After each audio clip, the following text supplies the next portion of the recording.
आप में से बहुत से लोग होंगे जो शायद इस वीडियो को देखने से पहले कोई मंदिर जाके आए होंगे, या कुछ बच्चे होंगे जो शायद अपने पेरेंट्स के साथ मस्जिद गए हों प्रेयर ऑफर करना है, या फिर कुछ चर्च भी गए होंगे, नहीं तो कोई रविवार के दिन जाके सुबह सुबह गुरुद्वारे में मत्था भी टेक रहा हूं। मैं ये बातें क्यों कर रहा हूं और आप सोचोगे भैया आज आप अलग ही जोन में क्यों हो, क्या मुद्दा है? मुद्दा है हमारा आज का chapter that defines devotional path to the divine. आसान शब्दों में कहूं बच्चों तो अभी आप सब ना क्लास 6 में हैं, ओके? एंड अगर मैं आपकी बात करूं तो शायद आप सबका रिलीजन के साथ जो रिलेशनशिप है ना वो अभी बहुत ही, मैं कहूं तो बहुत इनिशियल स्टेज पे है। इसको बहुत आसान शब्दों में समझाऊं। आप बोलोगे भैया कहना क्या चाह रहे हैं? कहना बस मैं इतना चाह रहा हूं कि आज इस चैप्टर को आप बहुत ध्यान से सुनिएगा, ध्यान से समझिएगा, ठीक है?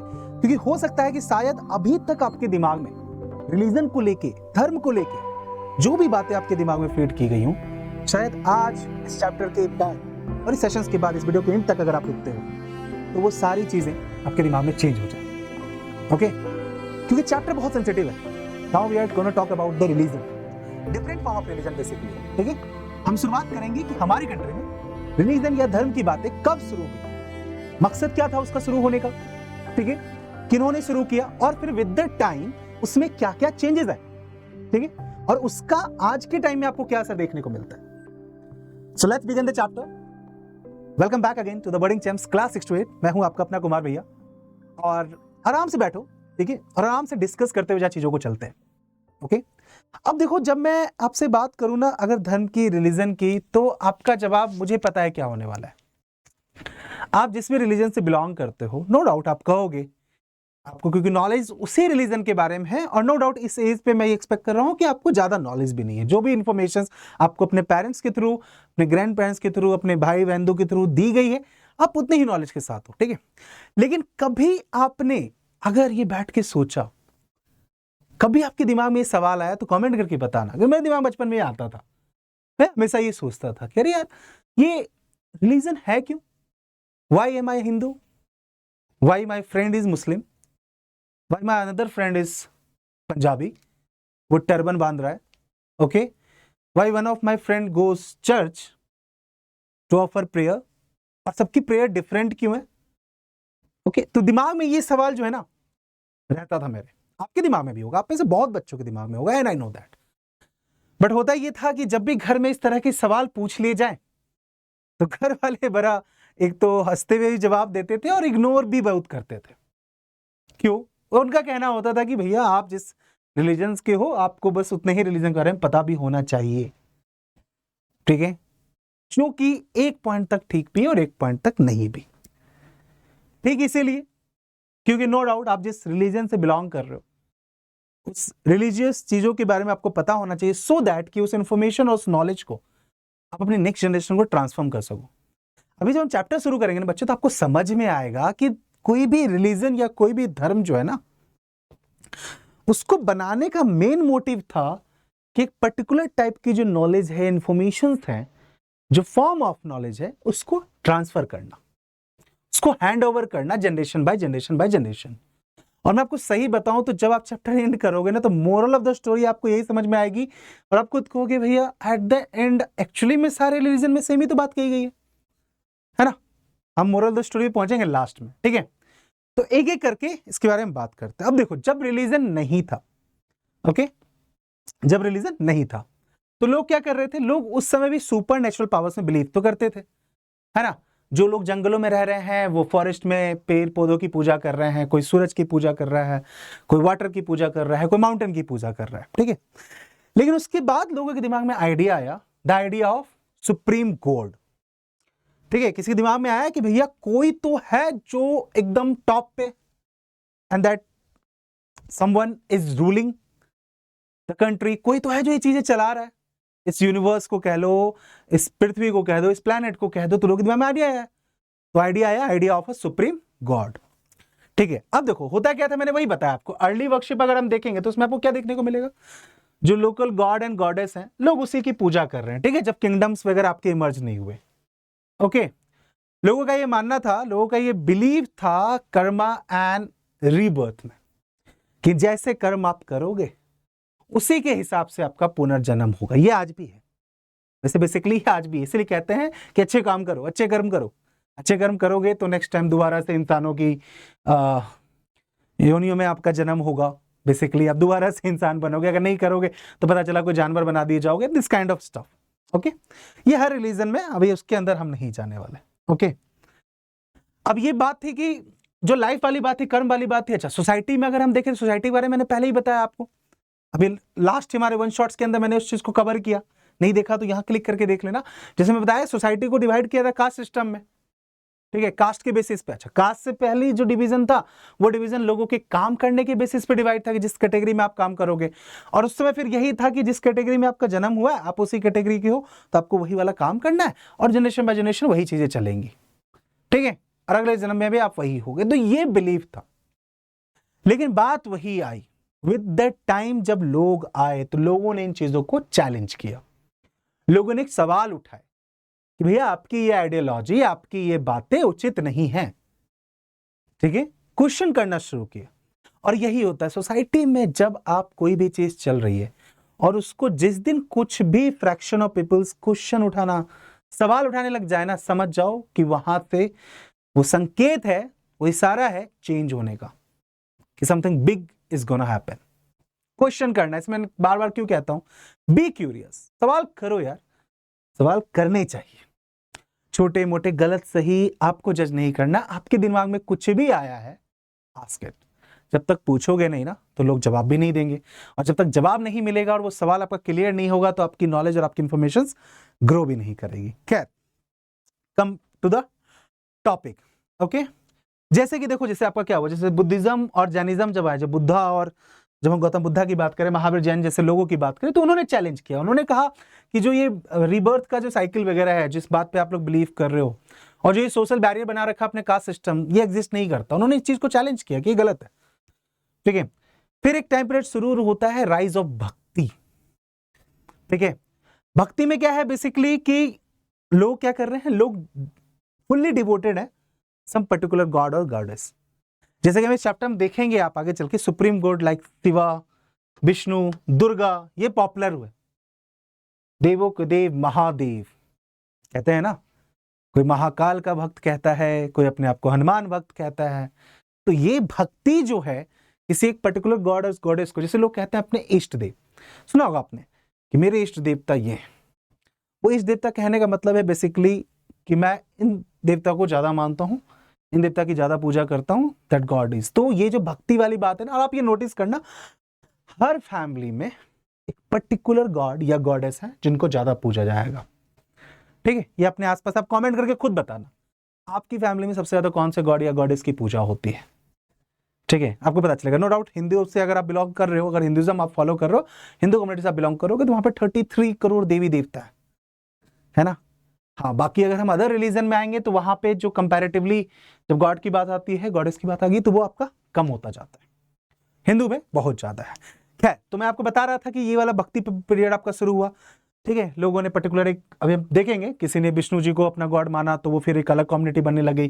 कोई शिव जी को अपना गॉड मान रहा है तो वो एक अलग कम्युनिटी बनती जा रही है। और यहां से ही आपका वो जो रिलीजन का जो क्या कहता हूं मैं, ग्रुपिज्म है ना, ठीक है, जो रिलीजन डिवाइड हो रहा है वो इसी तरीके से डिवाइड होगा। जिस तरीके से लोग जिनको फॉलो करेंगे उसके बेसिस पे आपका रिलीजन डिवाइड होता चला जाएगा। अब बात आई कि इसका इंपैक्ट क्या है। इसका इंपैक्ट बहुत सिंपल है। भक्ति जो आपका रिवोल्यूशन जब शुरू हुआ, भक्ति मूवमेंट जब आपका शुरू हुआ बेसिकली, तो भक्ति मूवमेंट का मोटिव ये था कि भक्ति एम्फसाइज करती थी इक्वलिटी के लिए, कि सबको समान अधिकार मिले। और उसमें थोड़ा सा आपका बुद्धिज्म एंड जैनिज्म जो ट्रेडिशंस है, जब उनके बारे में हम बात करेंगे, बुद्धिज्म और जैनिज्म के अंदर जो चीजें हैं, किस तरीके से नॉलेज किस तरीके से होनी चाहिए, किस तरह से ट्रांसफर होनी चाहिए, एक्चुअल वे ऑफ वर्कशिप क्या है, किस तरीके से आप पूजा करो, वो सारी बातें भक्ति के अंदर आती थी, ठीक है। तो यहां से आपका ये आइडिया था, आइडिया ऑफ सुप्रीम गॉड। अब देखो जरा कि अब इंडिया में हम देखेंगे कि अलग अलग जगह पे, इंडिया के अलग अलग कोने में किस तरीके से ये मूवमेंट स्प्रेड होगा और क्या क्या चीजें होंगी। जैसे सबसे पहले स्टार्ट करते हैं हम अपने बॉटम वाले part, that is south India, ठीक है, जहां से फिलहाल मैं ये वीडियो शूट कर रहा हूं। अब साउथ इंडिया में क्या हुआ, एक नई काइंड ऑफ भक्ति मूवमेंट आपकी शुरू हुई, दैट इज नयनर्स एंड अलवर्स, ठीक है, नयनर्स और अलवर्स। इसको नयन रस भी कहते हैं, ध्यान समझिएगा, इसको नयनार्स भी कहते हैं। ये नयन का मतलब ऐसे आंख होता है, ठीक है। और दूसरी तरफ आपके अलवर्स है। अब ये क्या है, नयनर्स और अलवर्स क्या है? बेसिकली देखो दो कैटेगरी है, ये आपको बताता हूं। जो नयनर्स हैं they are the devotees of Shiva, और जो अलवर्स हैं वो डिवोटीज हैं किसके? विष्णु के। अब आप एक्चुअली में देखोगे तो आप ये कमेंट करोगे कि भैया विष्णु जी और शिव जी देखा जाए तो एक ही भगवान है। खैर मैंने कहा कि अभी हम इन चीजों में नहीं जाने वाले, अभी हम इसमें नहीं जाएंगे कि विष्णु के कितने अवतार हैं, 10 अवतार हैं कि 11 अवतार हैं। आप सबने कल की देखी होगी, है ना। तो अभी हम इन सब चीजों में नहीं घुसने वाले हैं कि कौन देव बड़े हैं, क्या महादेव बड़े हैं, क्या विष्णु जी छोटे हैं, क्या ब्रह्मा जी ने सृष्टि का निर्माण किया। That is a different topic, that is different debate. वो फिर पर्टिकुलर एक हिंदू रिलीजन के अंदर आके हम चीज पर डिबेट करेंगे। अभी मेरा बताना यह है बच्चे आपको कि इंडिया में इन चीजों की शुरुआत कैसे हो रही है, ठीक है। तो आपको दो कैटेगरी देखने को मिल रही है, एक शिव जी के भक्त हैं और एक दूसरे विष्णु जी के भक्त हैं अलवर्स, ठीक है। अब इसमें यह है कि इसमें सारे ही लोग आ रहे हैं, इवन जो अनटचेबल्स कम्युनिटी है वो भी आ रही है। लाइक अनटचेबल कम्युनिटी आपका पुलियार्स हैं, पनार्स हैं, ठीक है, ये सब आ रहे हैं, ओके। और अच्छी बात देखना आप जरा इसमें इस चीज को जरा ध्यान समझना कि आप नोटिस करोगे तो आपको यहाँ दिखता होगा कि भैया जो अनटचेबल कम्युनिटी के लोग हैं उनको तो वैसे ही टेंपल वगैरह में एंट्री नहीं थी। बट देखो यहाँ पे शुरुआत में ऐसा नहीं है, विद द टाइम जैसे ही वर्णा सिस्टम वगैरह आना शुरू होगा ना, ब्राह्मण वगैरह बनने लग जाएंगे, तब ये चीजें होंगी। स्टार्टिंग में ऐसा कुछ भी नहीं, स्टार्टिंग में सारे लोग वहां पे आने वाले, ठीक है। अच्छा, अब ये लोग क्या कर रहे हैं, इनका क्या करना है, ये क्रिटिसाइज कर रहे हैं बुद्धिज्म और जैनिज्म को, क्योंकि बुद्धिज्म और जैनिज्म में ना कोई एक form of God and goddess नहीं है, ठीक है। वो इस चीज को नहीं मान रहे कि आप किसी एक देवी की या देवता की मूर्ति बना के उसकी फिर पूजा कर रहे हो, वो इस तरह के फॉर्म ऑफ गॉड की बात नहीं करते। बट यहाँ पे वो इसीलिए ये लोग इसीलिए क्रिटिसाइज कर रहे थे उनको, क्योंकि इनका यह मानना था कि भैया अगर आपको भक्ति में लीन होना है, टॉप लेवल तक अगर आपको अचीव करनी है भक्ति, तो वो तभी हो सकती है जब आपका प्यार होगा बहुत ज्यादा शिवा और विष्णु से, intense love for Shiva and Vishnu. तो यहाँ पे तो एक फॉर्म ऑफ गॉड है ना, आपने एक देवता चुन लिया, शिव जी और Vishnu ji. Buddhism and Jainism में ऐसा नहीं, ठीक है। बुद्धिज्म जैनिज्म में कोई ऐसी मूर्ति पूजा वाली बात नहीं है, ओके, ठीक है। आगे देखते हैं और क्या चीज थी। नाउ अब ये जो चीजें हैं कि इसको किस तरीके से उन्होंने प्रमोट किया, ये जानना बहुत जरूरी है। हर मूवमेंट को प्रमोट करने तरीका, तो बेसिकली वहां पे क्या किया उन्होंने, बहुत सारे लिटरेचर्स और कल्चरल जो रूट्स थे साउथ इंडिया में उनको उठाया, बहुत सारी बुक्स उठाई, बहुत सारे पोएम्स उठाई, अलग अलग लिटरेचर उठाई, कल्चरल चीजें उठाई, म्यूजिक उठाया और उसको फिर मिक्स किया। जैसे कि आपका उन्होंने जो संगम लिटरेचर है, बाबू यही सब आता है आपका तमिल में लिखा हुआ है ना बच्चे, ये एग्जाम में आता है ये सब चीजें। संगम जो लिटरेचर है उसको ब्लेंड किया भक्ति के आइडियाज के साथ, समझिएगा जरा। जैसे बहुत सारे डिवोशनल जो पोएम्स हैं वो कंपोज किए गए, म्यूजिक बनाए गए, गांव गांव घूम घूम के उन सब म्यूजिकों को गाया गया। This is how religion is formed and then spread out, ठीक है। किसी भी चीज का प्रचार करना हो तो आपको जहां पे प्रचार करना है वहां की कल्चरल चीजों से आप रिलेट करो, वहां के लिटरेचर के, वहां से संगीत के, उनसे करो। और उस चीज को एक्सपेंड करना, तो आज के डेट तो सोशल मीडिया है नहीं, गए ट्वीट डाला वायरल कर दिया, है ना, शॉर्ट्स बनाया वायरल कर दिया। तो क्या करना होगा आपको, घूमना होगा। जैसे आप गौतम बुद्धा को देखो, महावीर जैन को देखो, बुद्धिज्म और जैनिज्म स्प्रेड क्यों हुआ, क्योंकि उन्होंने ट्रैवल किया अक्रॉस द कंट्री, वो ट्रैवल करते थे और जहां जहां जाते थे वहां वहां अपने जो लेसन है, जो टीचिंग है उसको मतलब बताते हुए चलते थे। सेम चीज आपको इस तरीके से यहां भी होगी, ठीक है। फिर आपको टाइम आएगा चोला एंड पांड्या किंग का during the 10th and 12th century, और इस टाइम पीरियड में बहुत सारे बड़े बड़े ग्रैंड टेम्पल्स बनाए जाएंगे जो आज के दिन में बहुत सारे वर्ल्ड हेरिटेज साइट के अंदर भी आते हैं। साउथ इंडिया में बहुत ही खूबसूरत खूबसूरत टेम्पल्स हैं जो चोलाज और पांड्यास के टाइम में बनाए गए, ठीक है। और टेंपल बनाने का मतलब वही था बेसिकली, वहां पे क्या होते थे कि श्रिंस वगैरह बनाए जाते थे, मठ वगैरह टाइप का, और वहां पे जो संत वगैरह होते थे जो मूव कर करके ना घूम घूम के जो अपना ज्ञान बांटते थे, वो लोग वहां आके उन टेंपल्स में रुका करते थे। तो वो एक अपना समझ लो स्टे वाला भी जगह बन गया, ठीक है। देन फिर आपका भक्ति जो है वो अब टेंपल वर्शिप के साथ जुड़ गई, ठीक है। शुरुआत में लोग मंदिर नहीं गए हैं, लोगों ने भक्ति करी। क्या कैसे करी भक्ति, एक भगवान चुन लिया, बोला उनके बेस हम डिवोटी है और हम पूरे तरीके से उनको मान रहे हैं, बस यही है भक्ति। लेकिन फिर धीरे धीरे टेंपल्स बने, तो फिर क्या हुआ, भक्ति और टेंपल मिक्स हो गई। तो अब क्या हो रहा है, अब टेंपल में जाके लोग क्या कर रहे हैं, मूर्ति पूजा करनी शुरू करेंगे, ठीक है, जो आज के डेट में फॉलो अप की जाती है ना। मंदिर जाते हैं, घंटी बजाते हैं, आरती दिखाते हैं, भजन कीर्तन करते हैं लोग, वहां पे कीर्तन करते हैं, है ना, यज्ञ वगैरह चीजें होती हैं। तो वो चीज, ये सब एक दिन में शुरू नहीं हुआ है। सुन के शौक लग रहा होगा ना आपको, एक दिन में कुछ भी नहीं हुआ। और मैं बता रहा हूं, जो चीज आज है शायद आज से 50 साल 100 साल के बाद वो सेम भी ना रहे, ये चेंजेस आपको देखने को मिलेंगे। बट इतिहास की एक खूबसूरती बाबू, हिस्ट्री इसलिए पढ़ना जरूरी है, तब पास्ट भी जानो कैसे शुरू हुआ था, सो दैट प्रेजेंट में तो आप हो ही, और फिर आप डिसाइड कर सको फ्यूचर में एक्चुअली में क्या अच्छा होना चाहिए, सो दैट कि आपका भी कंट्रीब्यूशन उस तरफ जाए। खैर फटाफट आते हैं, चैप्टर बहुत बड़ा है, जल्दी से इसको करते हैं। अच्छा, और देखो क्या हुआ, फिर मैंने बताया बहुत सारे जो पोएम्स हैं, जो अलवर्स और नयानास हैं, उन्होंने लिखने से कंपाइल की, उन्होंने बहुत सारी चीजें उन्होंने लिखी, और फिर वही सारी चीजें हैं, वो जो सोर्स है, दैट सोर्स, जो किताबें उन्होंने लिखी, जो पोएम्स उन्होंने लिखे, वो वही हमारे आज के प्रेजेंट टाइम के सोर्स हैं, जिनका इस्तेमाल करके हमें इन सब चीजों के बारे में इंफॉर्मेशन मिलती है। ठीक है। अच्छा, यहां पे मैं आता हूं, आप लोग एक सवाल बार बार पूछते हो मुझसे कि भैया जो ये डिवीजन हो रहा है, क्या यहाँ पे क्लैश नहीं है? क्लासेस भी हुए बेटा, लेकिन अभी बात हमें क्लास की नहीं करनी, अभी हमें उतना नहीं जाना है कि एक्चुअली में उन दोनों में फिर क्या थे, कौन अपने point of view, common point of view क्या थे, या फिर मतलब डिबेट किस बात की थी, तो अभी उस पछेरों में नहीं पढ़ने वाले हम, समझ रहे हो? अभी उससे हमारा कोई लेना देना नहीं, हमारा लेना देना है बस ये जानना कि कहां पे क्या हुआ था। ठीक है, अब बात करते हैं हम जरा कुछ फिलॉसफी की, भक्ति की। ओके, इसके की पॉइंट्स तो देखो जरा, अब यहाँ पे जो फिलॉसफी है वो है शंकरा की फिलॉसफी एंड रामानुजास की फिलॉसफी। ये हम बात कर रहे हैं केरला की। ठीक है, शंकरा जो है वो 8th century, during the 8th century in Kerala. Okay, अब इन्होंने क्या कहा, इन्होंने एडवोकेट किया, बेसिकली सपोर्ट किया किस चीज को, अद्वैतवा को। अद्वैतवा, नॉन डुअलिज्म। नहीं आएगा समझ में, मुझे पता है, अगर इतना ही आसान होता तो किताब पढ़ के समझ में आ जाता कि भैया अद्वैत या नॉन डुअलिज्म का मतलब क्या। देखो बहुत सिंपल बात, नॉन डुअलिज्म का मतलब इन्होंने कहा वननेस। इस बात को देखना एग्जाम में, ये सब वर्ड जो है ना, मैं इसीलिए हाईलाइट कर रहा हूं क्योंकि ये सारे वर्ड इंपॉर्टेंट है। Oneness of individual soul and Brahman the ultimate reality. यानी इन्होंने कहा अद्वैत, या कहूं मैं नॉन डुअलिज्म, कि कुछ नहीं, आपको फोकस करना है एक सोल पे, और वो सोल क्या है, वो आत्मा कौन है, आपके अंदर की आत्मा, अंतरात्मा के आवाज, ओनली वन सोलनेस। यानी बेसिकली इनका कहना है अहम ब्रह्मास्मि। बहुत ही फेवरेट डायलॉग है ये सेक्रेड गेम का, one of the favourite popular OTT आपकी सीरीज। मैं ही भगवान हूं, यानी भगवान मेरे अंदर ही है, वननेस का मतलब ये है। ठीक है, और रियलिटी क्या है, Brahman, individual soul is the oneness. ठीक है, इन्होंने बताया जैसे कि जो वर्ल्ड है वो एक इल्यूजन है, माया है, यानी एक मोह माया का जाल है एक वर्ल्ड, और कुछ नहीं है। सुना होगा ना डायलॉग, नहीं आता है, मोह माया से दूर रहो। तो that means we are living in a complete illusion, के आसपास जो भी चीजें दिख रही हैं एक्चुअली में वो सच नहीं है, सिर्फ बनाई हुई हैं।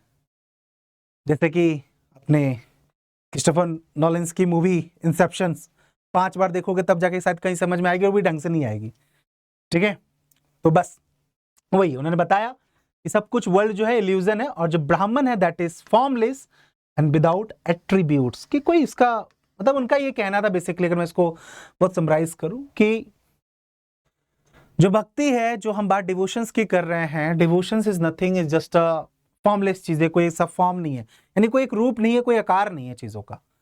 आपके अंदर within your soul is everything, और वही वननेस है, वही एक चीज है, तो उसी पे आपको फोकस होना चाहिए। बाकी सारी चीजें मोह माया है, उनसे आपका कोई मतलब नहीं होना चाहिए। ठीक है, अच्छा, फिर इन्होंने इस चीज पे और एम्फेसाइज किया, the path of knowledge to realize Brahman and attain salvations. ठीक है, इस चीज के ऊपर जोर दिया। अच्छा, फिर आते हैं आपके रामानुजा जी, 11th सेंचुरी में तमिलनाडु में। ठीक है, ये इन्फ्लुएंस बाय द अलवर्स, यानी कौन, जो विष्णु के भक्त हैं, उनसे ये इन्फ्लुएंस थे। इन्होंने जोर दिया किस चीज के ऊपर, डिवोशंस के ऊपर। किसकी भक्ति, विष्णु की भक्ति, डिवोशंस तो विष्णु। ठीक है, कि विष्णु जी की भक्त बनिए, विष्णु जी की भक्ति कीजिए, तभी जाके आपको, this is path to salvations. Path to salvations का मतलब मैं बोलूं तो मोक्ष की प्राप्ति, जिसको कहते हैं ना कि आप निश्चिंत हो जाओ, आपको मोक्ष मिल जाएगा, आप आजाद हो जाओगे। यही होता है। देखो, कोई भी भक्ति या पूजा पाठ की जो बात हम करते हैं ना, तो वहां पे बेसिकली जो मोटिव है आपका, जो फाइनल गोल है, that goal is to achieve that path to salvation, achieve that thing, कि भैया हो गया आजाद। ठीक है, अच्छा, यहाँ पे ये चीजें आई। अच्छा, अब एक चीज और यहाँ पे ये वाली बात है कि इनका ये भी मानना था कि जो आपका सोल है ना, that should be unite with the Vishnu but remain distinct. देखो वही मैंने कहा कि विष्णु के साथ आत्मा जुड़ा जरूर होना चाहिए, बट अपने आप को उससे अलग रखो। अब मुझे पता है कि बच्चों की अगर आप वीडियो के इस पॉइंट तक पहुंचे हो ना, तो शायद आप अभी भी बहुत सारे पॉइंट पे कंफ्यूज कर रहे होगे, क्योंकि बहुत ही फिलोसफिकल बातें हैं। जब रिलीजियस बातें आती है ना, बहुत फिलोसफी इसके अंदर। ये क्या मतलब है कि भगवान से खुद को अटैच रखना है फिर भी दूर रहना है। दैट मीन्स कि अपने आप को खुद से अलग नहीं करना है, फोकस आपका खुद पे ही होना चाहिए, बिकॉज जो कुछ है that is within your soul. This is what they want to convey the message. बसावनास की बात करें, थोड़ी प्रोनाउंसिएशंस में गड़बड़ होती है तो उसको ध्यान रखिएगा, ठीक है।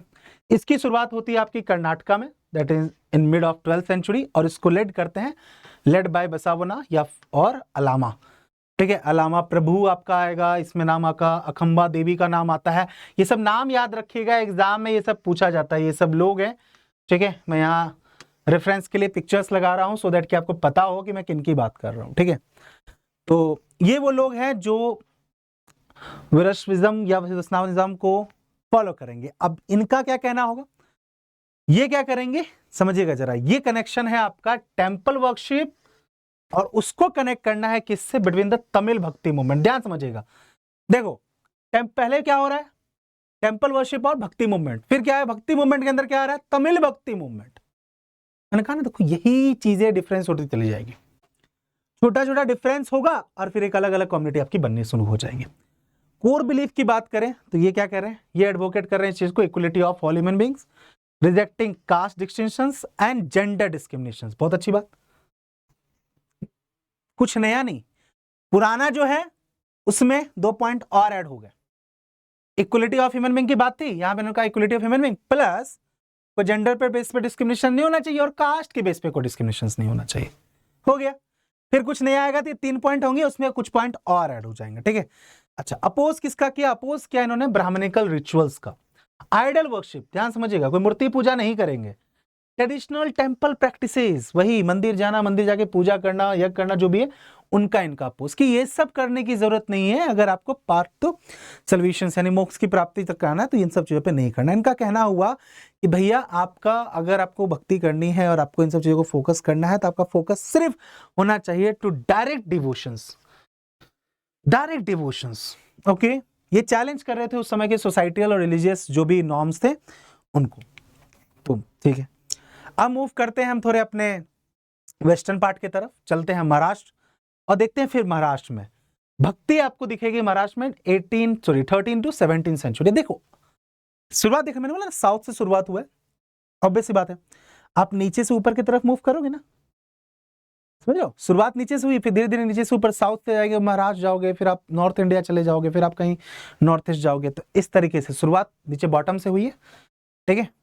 और मैंने लास्ट एक वन शॉट वाले चैप्टर में पढ़ाया था आपको, वहां पे मैंने ये चीज डिस्कस की थी कि किस तरीके से साउथ के अंदर जो लोग हैं वो द्रविडियन कल्चर्स को प्रमोट कर रहे थे, ब्राह्मण कल्चर्स को अपोज कर रहे थे। तो ये चीजें आपकी वहां पे चल रही थी। महाराष्ट्र के अंदर आपका जैसे भक्ति मूवमेंट 13 टू 17 सेंचुरी के बीच में, और इसमें प्रोमिनेंट जो संत वगैरह रहे, कवि रहे, उसमें जो नाम आता है आपका दयानेश्वर का नाम आता है, नामदेव का नाम आता है, एकनाथ, तुकाराम, सक्कूबाई, है ना, चोखा मेलास की फैमिली हो गई, ठीक है। ये आपको from the untouchables Mahar caste से बिलोंग करते थे, इन सब लोगों का नाम आता है। सब नोटिस करो, महाराष्ट्र में रहने वाले बहुत सारी मूवीज वगैरह देखोगे तो आपको ये सब नाम बहुत दिखेंगे। एकनाथ शिंदे, तुकाराम के हवलदार का नाम हो गया, सक्कूबाई है उनका नाम हो गया, because they are the popular sant, okay, from the Maharashtra, जो कि बहुत ही की फिगर है, बहुत इंपॉर्टेंट इनका रोल रहा है। अब इनका फोकस क्या था, ये वही देखो, ध्यान समझना है, इनका भी सेंटर कहां है, centre around the Vitthala. Vitthala क्या है, फॉर्म ऑफ विष्णु, विष्णु के ही अवतार है, ठीक है। और कहां पे बेसिकली, पंढारपुर टेम्पल, इस जगह पे विष्णु जी की भक्ति कर रहे हैं। बस विष्णु जी का एक अवतार है जिसका नाम है विठाला, ठीक है। अब ये किस चीज पे जोर दे रहे हैं, इनका क्या कहना है, इनका एम्फेसाइज करना है personal God residing in every individuals heart. समझे कि जो भगवान है वो सबके दिल के अंदर है। तो कितनी अच्छी बात है, हमारे नहीं, आपके, उनके, सबके दिल के अंदर है। यानी अगर आप भगवान को ढूंढ रहे हो तो आप कहां ढूंढ रहे हो, गलत जगह ढूंढ रहे हो। आपको भगवान कहां ढूंढना है, आपको सब भगवान सबके दिल के अंदर है, सब में भगवान बसे हुए। की टीचिंग क्या है इनकी, दे रिजेक्टेड द रिचुअल्स, जो चली आ रही थी चीजें, outward pettiness and caste based discrimination. देखो ये सब चीजें तो हर जगह, मैंने बोला ना आपको, मोरल ऑफ द स्टोरी सबकी सेम आएगी। सवाल दो, सवाल होता था आपको पॉइंट, किसी भी कोई भी संत या भक्ति कोई मूवमेंट की बात करें, सबसे पहले आपको फिगर एक ये आता है, दूसरा कि बताओ भाई उनका सेंटर ऑफ क्या था, क्या मेन मोटिव था उनका, क्या वो किसे फोकस करते थे, वो चीज, फिर उनकी की टीचिंग क्या रही, बस यही 3 पॉइंट है जिससे सवाल पूछे जाते हैं। ठीक है, अच्छा, और क्या कहा इन्होंने, किस चीज को वैल्यू कहा, इन्होंने value living a normal family life while serving humanity. बहुत आसान भैया, बहुत सिंपल है, सिंपल पारिवारिक जीवन जीना है और ह्यूमैनिटी को सर्व करना है। ठीक है, मिट्टी से बने हो, मिट्टी में मिल जाओगे, तो जब तक मिट्टी से बने और मिट्टी में मिलने तक का जो सफर है उसको तय करने के बीच का जो टाइम पीरियड है, उसमें जो दूसरे लोग हैं उनकी मदद कीजिए और सिंपल लाइफ जी, ये बात खत्म, ऐसा कुछ भी और नहीं है। ठीक है, भक्ति का क्या कहना था, भक्ति का डेफिनेशन क्या थी कि भक्ति कहां दिखती है, भक्ति दिखती है जब आप दूसरों के दुख दर्द को समझते हो और उनसे कनेक्ट कर पाते हो। जब वो कनेक्शन आप एस्टैब्लिश करते हो, दैट मीन्स आपने वो भक्ति अचीव कर ली। एक चीज और, इसमें बहुत फेमस कोटेशन आता है नारसी मेहता का, जिन्होंने कहा they are Vaishnavas who understand the pain of others. देखो फिर से, देखो मैंने क्या बोला, छोटी छोटी चीजें डिफरेंशिएट करेंगे और एक नया कुछ बना लेंगे कि हम वो वैष्णवज हैं जो कि दूसरों के दुख दर्द को समझते हैं। अच्छा, आगे फिर आते हैं आपको नाथपंथीज हो गए, सिद्धीज वाले हो गए और योगीज हो गए। अब इनके बारे में बात करते हैं। ठीक है, ये नए क्रिटिसिज्म है, नए क्रिटिक्स हैं और एक नया मूवमेंट शुरू होगा, एक नया रिफॉर्म शुरू होगा। जो ग्रुप लाइक नाथपंथीज हो गए, सिद्धाचराचार्य हो गए, योगीज हो गए, ये क्रिटिक थे conventional religious and social order के। जो कन्वेंशनल फॉर्म ऑफ रिलीजियस चीजें हैं उसको ये अपोज करते थे कि भैया जो ये चीजें चलती आ रही हैं, यानी इनसे पहले उनका इन्होंने अपोज किया। इनका कोर बिलीफ क्या था, इनका था कि अगर आपको, वही वाली बात है, अगर आपको वो मोक्ष की प्राप्ति करनी है, अगर आपको भक्ति का वो चरम लेवल अचीव करना है, तो उसके लिए आप कीजिए मेडिटेशंस, आप कीजिए meditations on the formless ultimate reality. ध्यान समझिएगा ये बात को, फिर से आ गया फॉर्मलेस, कोई एक मूर्ति नहीं पकड़नी है। इनका वही मानना था, सुपरनेचुरल पावर्स दैट एग्जिस्ट, उसका कोई फॉर्म नहीं है, इट्स अ फॉर्मलेस। तो अगर आपको फोकस करना है, मेडिटेशंस कीजिए, मेडिटेशंस करके उनका पूरा ध्यान, आपका पूरा ध्यान सिर्फ फॉर्मलेस अल्टीमेट रियलिटी के ऊपर होना चाहिए। This is what they used to do. अब मैं आपको बताता हूँ आप कहाँ मिलते हैं ये लोग। ठीक है, ब्रीदिंग एक्सरसाइज कीजिए, मेडिटेशंस कीजिए, ये चीज। ठीक है, अभी मैं आपको इस चीज के बारे में बताता हूँ।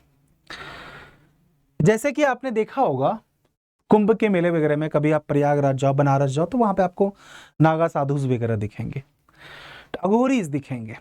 अब देखो जरा, वो लोग बहुत ही, जो हमारी जो वे ऑफ लिविंग है ना, जो तरीका है हमारा सोशल लाइफ रहने का, जीने का, उससे बिल्कुल अलग है। हमारे तरीके से वो नहीं जी रहे, उनके रहने का तरीका अलग है। वो कुछ पता चला कि कुछ मॉन्क्स हैं जो हिमालय में जा रहे हैं, बिना कपड़े की ठंड में एकाग्र होकर बस मेडिटेशंस कर रहे हैं। ठीक है, तो ये भी एक फॉर्म रहा है भक्ति का, मेडिटेट करना, बहुत पावरफुल वेपन उनके लिए। क्या मानना था, मेडिटेट कीजिए, मेडिटेट करना सिंपल, ब्रीदिंग एक्सरसाइज।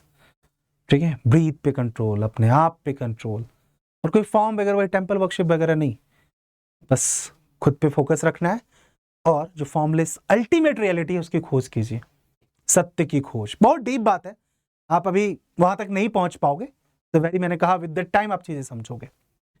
तो इस तरह की फॉर्म ऑफ भक्ति। मैंने कहा देखो, एक मंदिर में बैठा जो पंडित है, वो जो पूजा कर रहा है, वो भी एक फॉर्म ऑफ भक्ति है।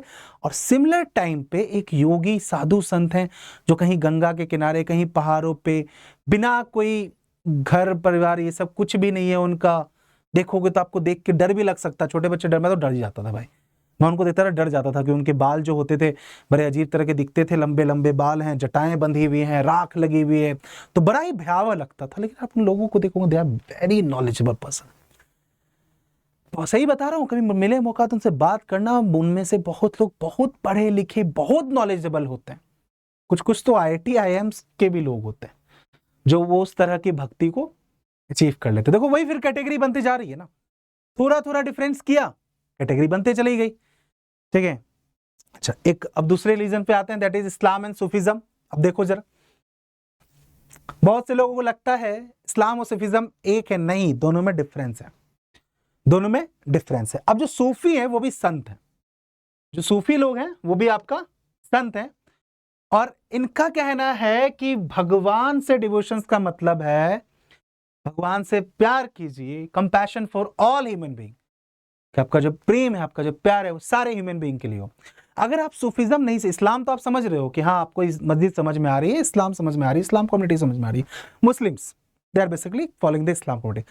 सूफी अगर आपको नहीं पता तो बहुत सारे गानों के अंदर सूफी सॉन्ग इस्तेमाल किया गया, जैसे कि आपका रॉकस्टार मूवी का एक बहुत पॉपुलर गाना है कुन फाया कुन, सूफी सॉन्ग है, ठीक है। तो सूफी में देखोगे, सूफी में जो भक्ति होती थी ना, उसमें लोग बेसिकली क्या कर रहे हैं, गाना बजाना गा के एकदम मस्त डांस करके भगवान को वो करते थे, प्रे करना हो गया उनका वो तरीका था भगवान से प्रे करने का, भगवान से बेसिकली प्रेम करने का उनका वो तरीका था।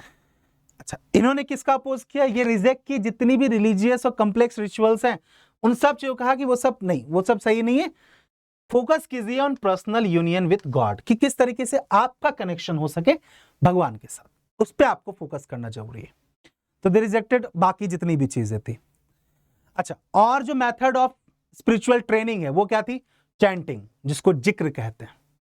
मंगाने में आता ना कई बार तेरा जिक्र हो गया, तो जिक्र मतलब तेरी बात हो गई, वैसे होता है जिक्र का मतलब चैंटिंग होता है, यानी जो हम कहते हैं माला जपना, जपनाम करना, दैट इज चैंटिंग। समा यानी कि सिंगिंग, कहते हैं ना समा बांध दिया, समा इज दैट सूफी वर्ड, समा का मतलब होता है गाना, सिंगिंग, या फिर रक जिसका मतलब होता है डांसिंग, ब्रीथ कंट्रोल करना, ये सारी चीजें अंडर द गाइडेंस ऑफ पीर, ये ध्यान रखिएगा।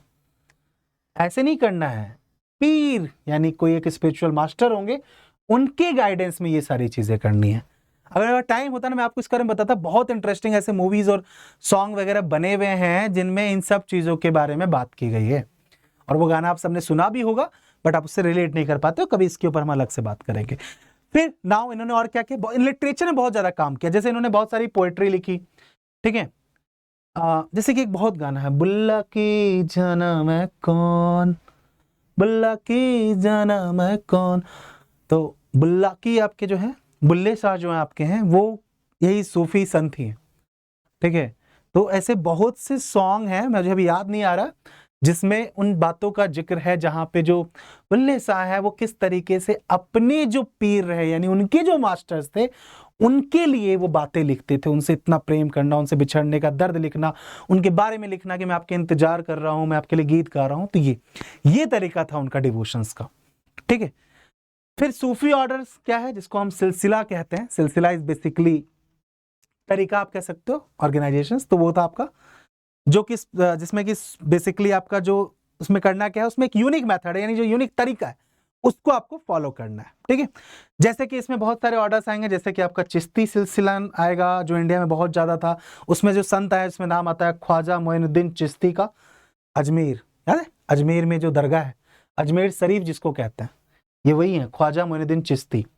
फिर दिल्ली में आपका है कुतुबुद्दीन बख्तियार काकी, पंजाब में है आपका बाबा फरीद, फिर आते हैं ख्वाजा निजामुद्दीन औलिया, दिल्ली, यही कुन फाया कुन गाना यही है, ख्वाजा मेरे ख्वाजा दिल में समा जा, बहुत अच्छी मूवी का गाना है, ए.आर. रहमान का लिखा हुआ। वो ख्वाजा जो है वो ख्वाजा निजामुद्दीन औलिया, अगर आप रॉकस्टार मूवी का वो गाना सुनो, ठीक है, कुन फाया कुन, तो वहां पे आपको इनका नाम का जिक्र होता है, ठीक है। निजामुद्दीन में दरगाह है, ख्वाजा निजामुद्दीन औलिया, ठीक है। फिर आपका आते हैं यहाँ पे बंद नवाज गुलबर्गा, ठीक है। बहुत इंटरेस्टिंग है, बहुत ही ज्यादा इंटरेस्टिंग है। मैंने कहा कि इन सब चीजों का जिक्र ना हमारे आज के म्यूजिक और ट्रेडिशंस में भी हो रहा है, बट क्योंकि हमें पता नहीं होती हैं चीजें, इसीलिए मिस कर जाते हैं। बट अब जब मैंने बताया तो जब आप जाके सुनोगे तो आप चीजों को रिलेट कर पाओगे और आप अच्छे तरीके से समझ पाओगे, ठीक है। सूफीज बेसिकली जो है वो हमारे सेंट्रल एशिया से पहुंचती है India by the 11th century, ठीक है। और विद द टाइम दिल्ली सल्तनत के टाइम में इनको और ज्यादा इनकी पॉपुलर बढ़ जाती है और ज्यादा ये आपको फेमस हो जाते हैं। बहुत सारे आपको सेंटर बनते हैं जिनको हम होस्पाइसेस भी कह सकते हो आप, उनको खनक्स भी कह सकते हो। They become the centre for the spiritual gathering, जहां पे बेसिकली आपको लोग जुड़ते हैं, मिलते हैं और वहां पे स्पिरिचुअल बातें और मैसेज जो है वो कन्वे किया जाता है। अब इनका जो इम्पैक्ट और इसकी जो लिगेसी अगर उसके बारे में बात करें तो सूफी संत जो बेसिकली थे, माना जाता था कि सूफी संत के पास बहुत सारी जादुई ताकत है, कुछ मिरेकलस पावर है इनके पास। ये ना मतलब कि लोगों, इनके पास ब्लेसिंग है सीधा गॉड की, तो ये लोगों की प्रॉब्लम को दूर कर सकते हैं क्योंकि इनके पास वो जादुई ताकत है। ठीक है, फिर क्या हुआ, जो सूफी, जैसे कि देखो जो सूफी संत हुए ना, उनके गुजरने के बाद टॉम्स बनाए गए, उनके गुंबद, जिनको हम दरगाह कहते हैं, जिसमें इनका अजमेर शरीफ का दरगाह, निजामुद्दीन का दरगाह, बहुत पॉपुलर जगह है, वहां लोग जाते हैं। अजमेर शरीफ बहुत सारी मूवी में आ रखा है।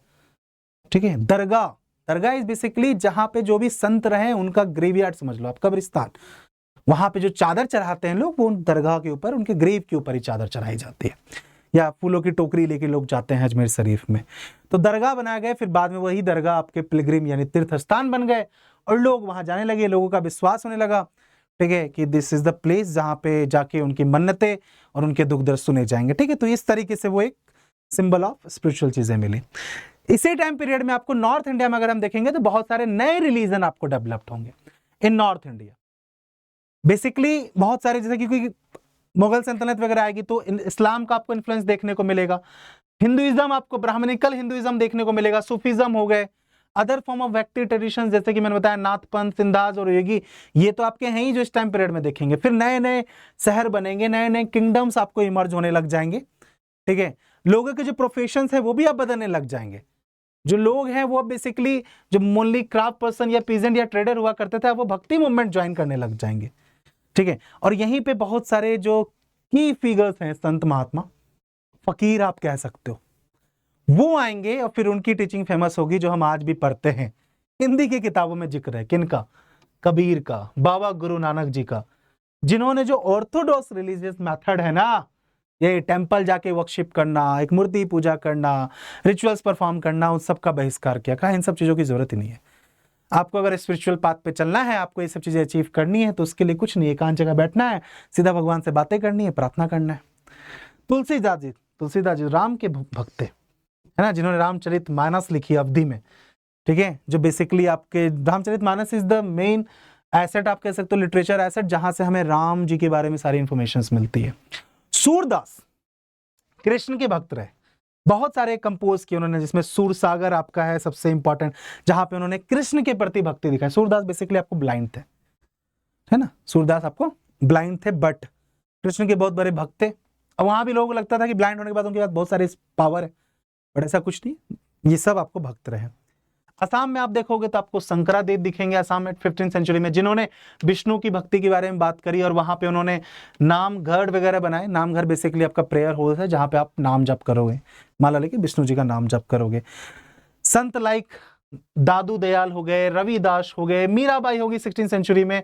मीराबाई भी आपको कृष्ण की भक्त रही है ना, मैं तो नाचू मीरा मगन मगन वृंदावन की गलियों में, तो कृष्ण भक्त रही मीराबाई। आपको मीराबाई के बारे में देखो, बहुत खास बात, मीराबाई आपको रविदास से बहुत इन्फ्लुएंस थी, और वो एक राजपूत प्रिंसेस थी, राजकुमारी, राजपूत घराने की राजकुमारी, जिसके पास सारा सब कुछ है, सब सुख सुविधाएं हैं भाई उनके पास। लेकिन वो इतनी इन्फ्लुएंस हुई रविदास से, रविदास एक बहुत मतलब संत थे और अनटचेबल, अछूत संत थे।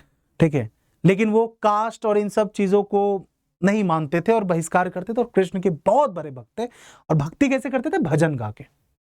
तो उनका भजन सुना मीरा जी ने, और वो उनकी भक्त हो गई, उनको वो चीज भा गई। फिर वहां से शुरू हुई मीरा की जर्नी, और आज तक वो पॉपुलर है, मीरा का कृष्ण के प्रति जो प्रेम है।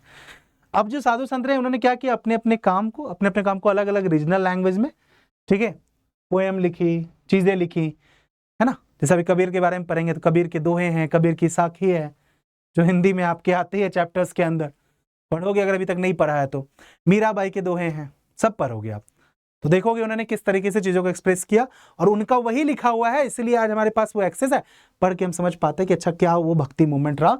ये टाइम पीरियड है, एक टाइम पीरियड है, ये एक समय आया, एक दौर आया जहां पे ये भक्ति मूवमेंट इतना पॉपुलर हुआ। ठीक है, बहुत सारे डिवोशनल सॉन्ग लिखे गए by the Sant like Kabir, Tulsidas, Mirabai, ठीक है, जिसको हम आज भी अलग अलग तरीके से। और बेसिकली देखो, पोएम में सिर्फ कृष्ण की भक्ति के बारे में नहीं है, कृष्ण का गुणगान नहीं, लाइफ टीचिंग भी है। कबीर के दोहे ना, छोटा हुआ तो क्या हुआ जैसे पेड़ खजूर, आगे कबीर जी, है ना, छोटा बड़ा हुआ तो क्या हुआ जैसे पेड़ खजूर, क्या कहते हैं, सोने को छाया नहीं फल लागे अति दूर, कि बड़ा होने से क्या हो जाएगा, खजूर का पेड़ भी बहुत बड़ा है बट क्या फायदा, एक तो ना उसके पत्ते दूर दूर है तो उससे छाया भी नहीं होती, ऊपर से उसका फल भी है वो इतना दूर लगा हुआ है तो कोई फायदा ही नहीं है उस बड़े होने का। तो वही मतलब है, खाली बड़े होने से कुछ नहीं होता, छोटा रहो लेकिन ऐसा रहो जो ग्राउंडेड रहो, लोगों की मदद कर पाओ, ये मतलब है। कबीर मेरे वन ऑफ द पॉपुलर, मेरे वन ऑफ द फेवरेट संत है। मैं कबीर पे आके इसलिए इतना मुस्कुराया, बहुत मैंने इनकी बहुत साखियां वगैरह पढ़ी हैं 15 to 16 सेंचुरी के बीच में। इनके बैकग्राउंड की बात करें तो मुस्लिम झुल्ला के घर में, झुल्ला बेसिकली आपको वीवर होते थे, बुनकर होते थे, वहां पे इनका जन्म हुआ था जो फैमिली थी। और जो बेसिकली देखा जाए सेटल्ड इन बनारस, बनारस से बहुत सारे पोएट सब निकले हैं, मुंशी प्रेमचंद, है ना, कवि दिनकर, बहुत सारे फेमस लोग। खैर इनकी टीचिंग जो थी बेसिकली, अगर इनकी टीचिंग की बात करें, जो इनकी सीख है, वो सीख जो इन्होंने लिखी उसे हम साखी या पद कहते हैं, मैंने पहले ही बता दिया। बहुत सारे भजन कीर्तन वगैरह इन्होंने गाए हैं जो बाद में चल के, ठीक है, जो इनकी टीचिंग वगैरह है, जो इनके बातें हैं, वो बाद में चल के गुरु ग्रंथ साहिब, इवन पंचवानी, इन सब चीजों में इंक्लूड किया गया। अभी गुरु ग्रंथ साहब पे हम आएंगे, ठीक है, जब हम सिखिज्म के बारे में पढ़ेंगे। तो गुरु ग्रंथ साहब बेसिकली आपकी बुक है, 10वें गुरु है सिखिज्म के अंदर। तो गुरुद्वारे में जो हम जाते हैं, जहाँ पे लोग जिनको देख के पूजा करते हैं, नतमस्तक होते हैं, वो गुरु ग्रंथ साहब जी हैं। वो किताब है जिसके अंदर जितने भी उनके 9 गुरु रहे उन सब की टीचिंग, ठीक है, जो भी उन्होंने सिखाया। अब उनकी टीचिंग में क्या थी, उनकी टीचिंग में कबीर के दोहे वगैरह भी इंक्लूडेड है, तो कबीर के लेसन्स भी वहां पे। इन्होंने उन्हीं चीज को रिजेक्ट किया, रिचुअल्स की, वही वाली बात की, क्रिटिसाइज किया, ब्राह्मिकल हिंदुइज्म को क्रिटिसाइज किया, इस्लाम को क्रिटिसाइज किया for the external rituals and the caste systems, की क्या है ये, मंदिर और मस्जिद जाके ही भगवान मिलेंगे, भगवान तो हर जगह है ना। फॉर्मलेस गॉड की इन्होंने बात करी, इनका कहना था कि जो भाई सुप्रीम गॉड है, जो सुप्रीम पावर है, वो फॉर्मलेस है, कोई इसका फॉर्म ही नहीं है, ठीक है, ये आइडल वर्शिप मोस्टली देखना जितने भी संत रहे, ये भक्ति मूवमेंट की बात करें तो वही devotion was the sole path to salvation, कि भाई ये एक ही रास्ता है, एक ही रास्ता और एक ही तरीका है भगवान तक पहुंचने का, वो है सिर्फ अपने आप पे फोकस, अपने आप पे काम कीजिए, इंसानों की मदद कीजिए, अपने अंदर वो काइंडनेस रखिए, है ना, दिस इज द वे। और जो गॉड है वो सुप्रीम है, नथिंग एल्स। फिर हम बात करते हैं बाबा गुरु नानक देव जी की, ये हमारा आखिरी टॉपिक है।